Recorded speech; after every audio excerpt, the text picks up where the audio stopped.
All right, let's do this thing. Lighting is a little odd with the snow and just fantastic weather that we're having out here. Or is it my camera? Something doesn't seem to quite be right. It might be a little better. I'm not really sure. Anyways, if you are tuning in right now, enough messing with the camera. We are going to get into the podcast here in about a minute and a half. Because I am a little bit pressed for time today, but I wanted to make sure that we still came on and still delivered a very, very important message today. This is going to be a fun one. We're talking about how your confirmation bias is killing you. And this is going to be a very, very important topic for a lot of you out there because confirmation bias, oh my, is it ever something we see a lot of in our industry. So we're going to be talking about that in about 30 seconds. But as you tune in, make sure to drop a comment and let me know you're here. Let me know how your week is going. I know we're pretty early in the week still. But let me know anything that you're excited about, any big wins, anything that you guys have been up to this week. I always love to hear it. Always love to hear how everyone else is doing too. It's been a fantastic week for me, as it normally is. I'm a pretty happy-go-lucky guy. So it's been a fantastic week so far. Awesome week serving clients. Awesome week reconnecting with some people I haven't talked to in a long time. But how about for all of you? Anything that you're excited about? Anything that you are looking forward to coming up? Now, quickly, before we get into the show, I'm going to just recap again. If you have been here before, you know the drill. The goal of this podcast is to help athletes reach higher levels in their careers in sport. The goal of this show is to help give you tips and tricks, little things outside of the sport itself that you can do in order to reach higher levels. And today we are talking about confirmation bias, and we are talking about how confirmation bias is killing you. Let's get into the show now. We're going to go here in 3, 2, 1. Welcome, everybody, to another episode of the Elite Development Podcast, the number one show for athletes looking to gain an edge on their opponents and build their dream careers in sport. I'm your host, Kenny Dusseault, and today we are going to be talking about how your confirmation bias is killing you and you don't even know it. Now, what do I mean when I say that, and why am I bringing this topic to you today? So confirmation bias, basically, it's when you have an opinion about something that is not backed up in any way, but it is just your opinion, and you've decided that no matter what anybody has to say about it, they're wrong, you're right, that's just that. Now, the reason I'm bringing this up, I've talked a lot about this actually on the show before, and the reason I'm bringing this up again is because I posted something. You can go onto any of my social media accounts and check it out. I posted something yesterday about how running 5 kilometers a day is not the ultimate way to train for combat sports. It is not an effective way to train for combat sports. And immediate flood of comments about how I was dumb, how that doesn't make any sense, how running is the best way to train for combat sports, how this, that, whatever else you can think of, it's been commented on that post somewhere.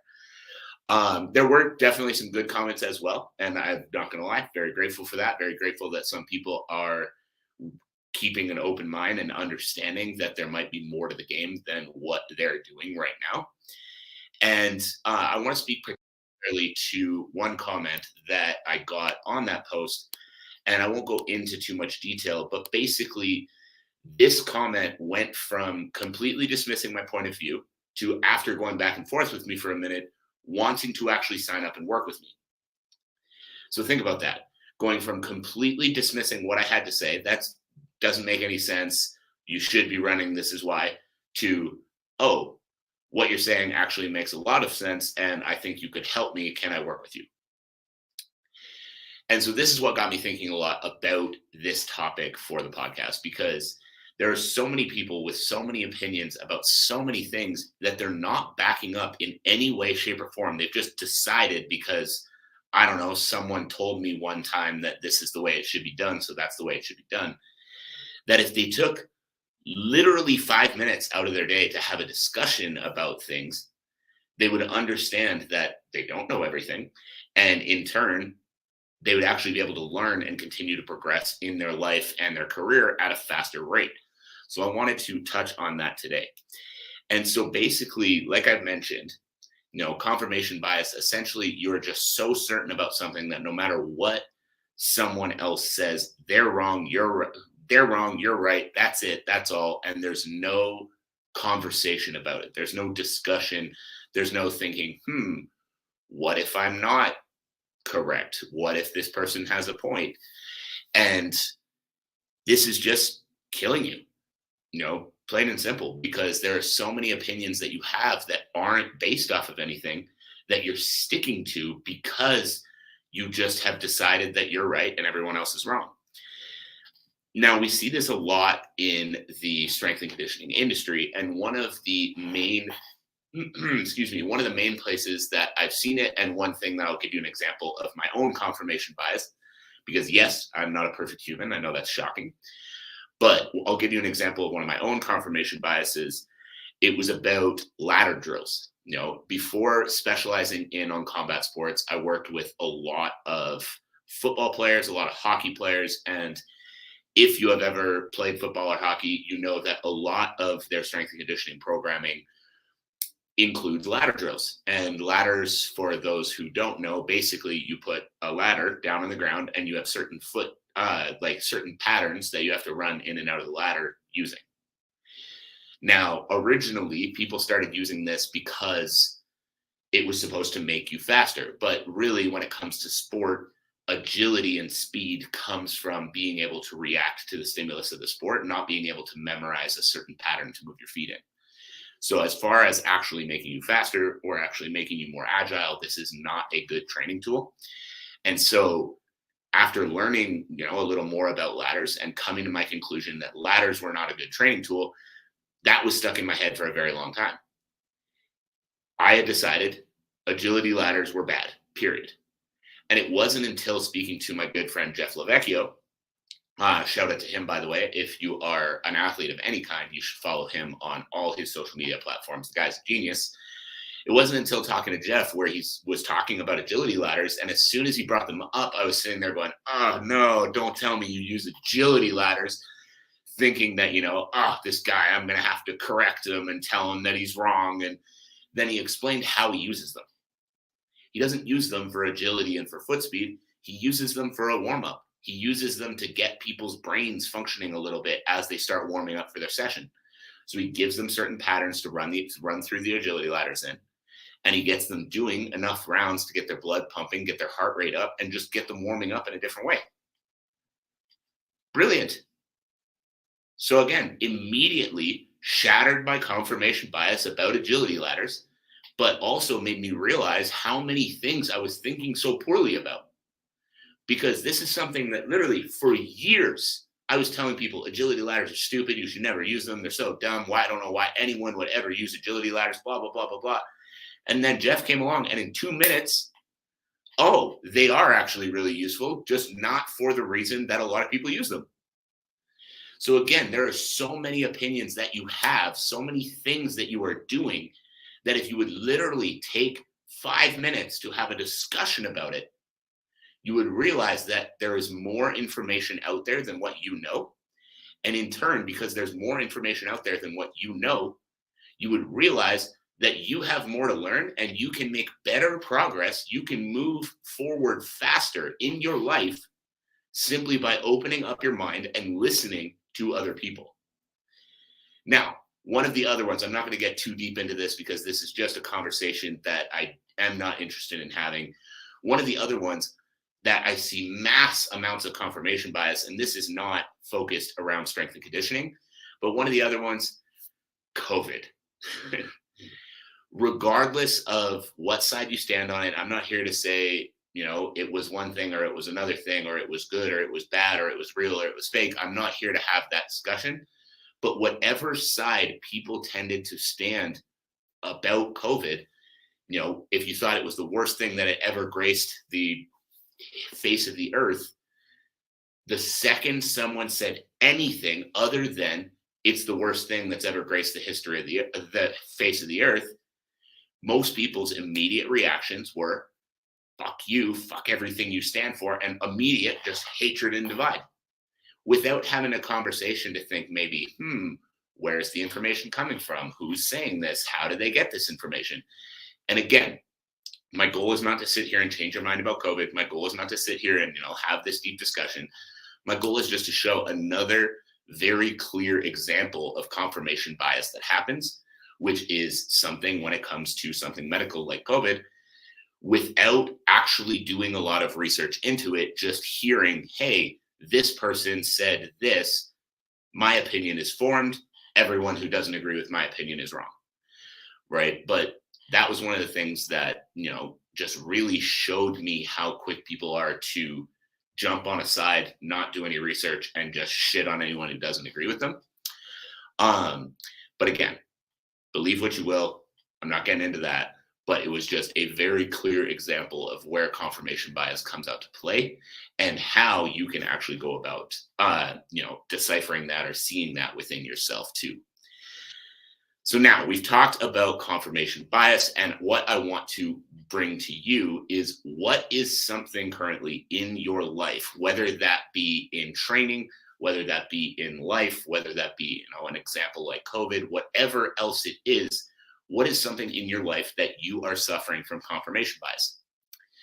What is something you're doing right now that you realize you have an opinion about based purely off of the fact that you have an opinion about it, not because it's scientifically backed up, not because you've really thought about it, but because, I don't know, your mom said it one time and you went, oh, mom said it, therefore it must be right. We all have them. What is yours?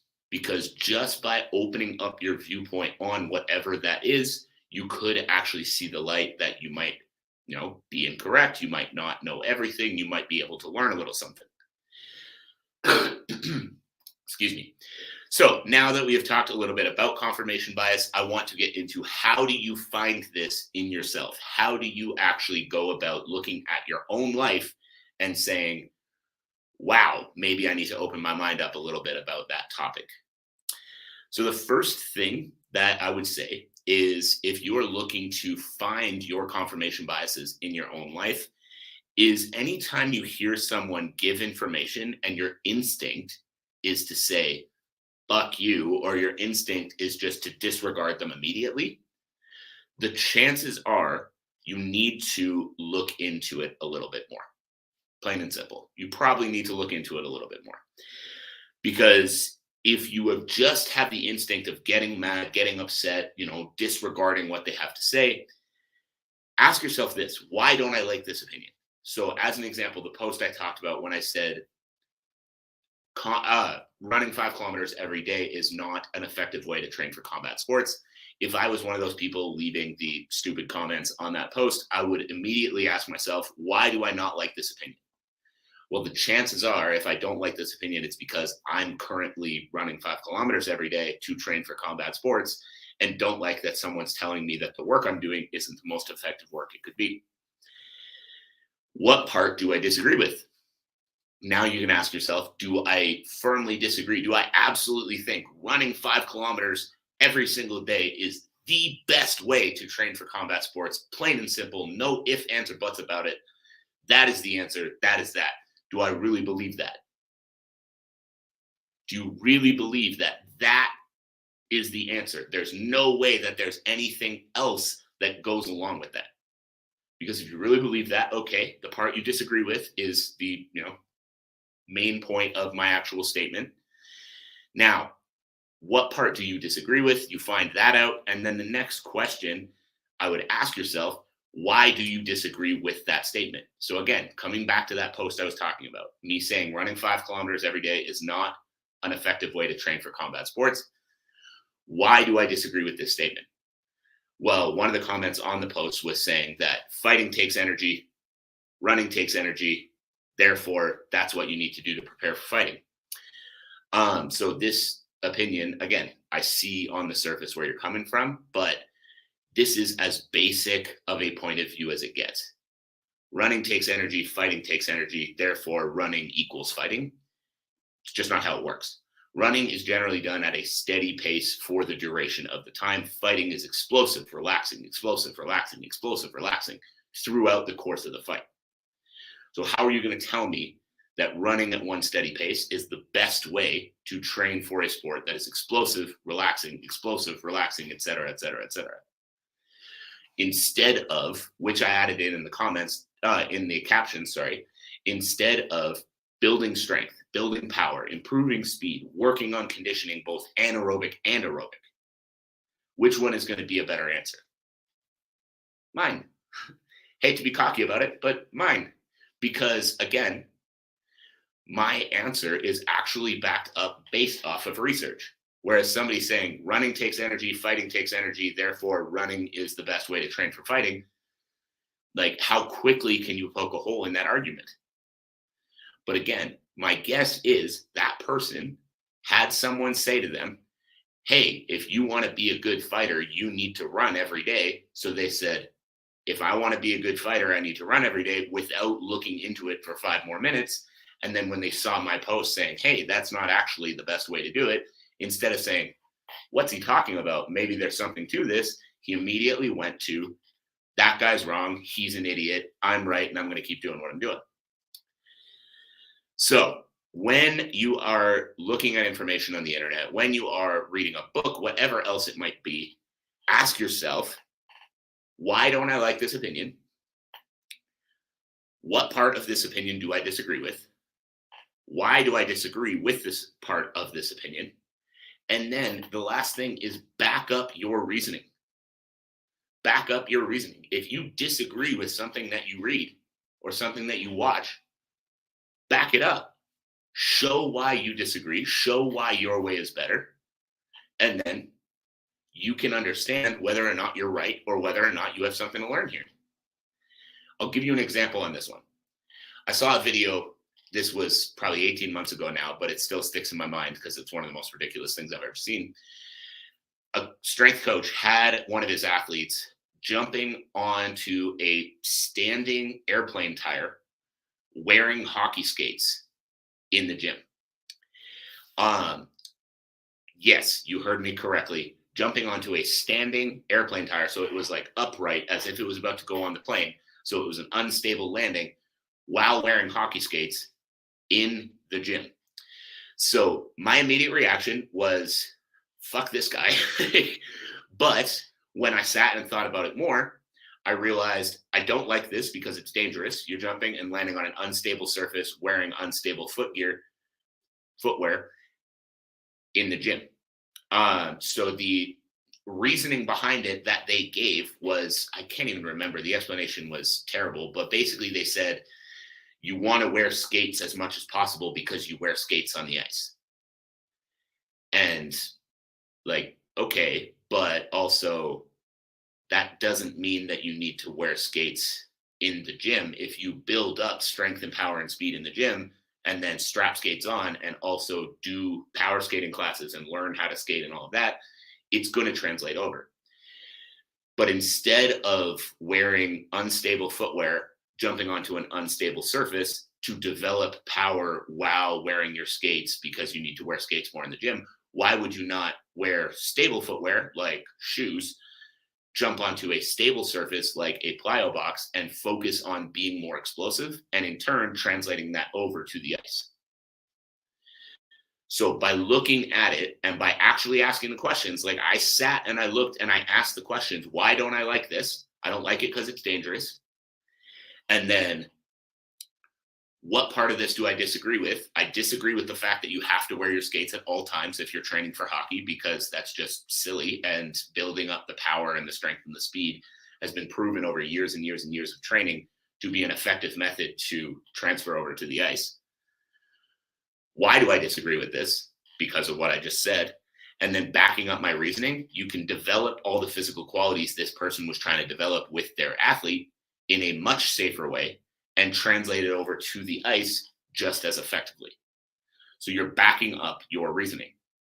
Now, I hope that all makes sense. I know there was a lot to that one, a lot of stuff on my mind with that one. Some of the stuff I see on videos and stuff like that just make me laugh.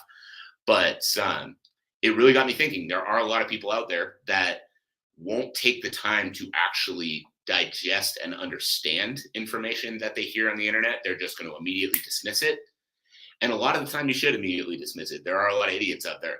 But if you take the time to actually think critically about it, like we pointed out in this podcast, you will be able to grow more. And in turn, you will be able to succeed at higher levels in your career, which is what we're all about here. So I hope you learned something from this. I hope you got a little bit of value from it. If you did, I would love to know what it was. Drop me a comment if you're here now. And if you are tuning into the replay, make sure to send me a message. All my social media handles will be in the show notes below. And let me know what your big takeaway was. Now, as we wrap it up, my final ask of you is that if you have gotten value from this podcast before, go onto Apple Podcasts, Spotify, anywhere that you find your podcasts, and leave us a review and share the show with a friend. We grow shows like this through word of mouth, and we do that through you. So thank you all for tuning in. I appreciate you all for taking the time. I'm looking forward to talking to you all again soon.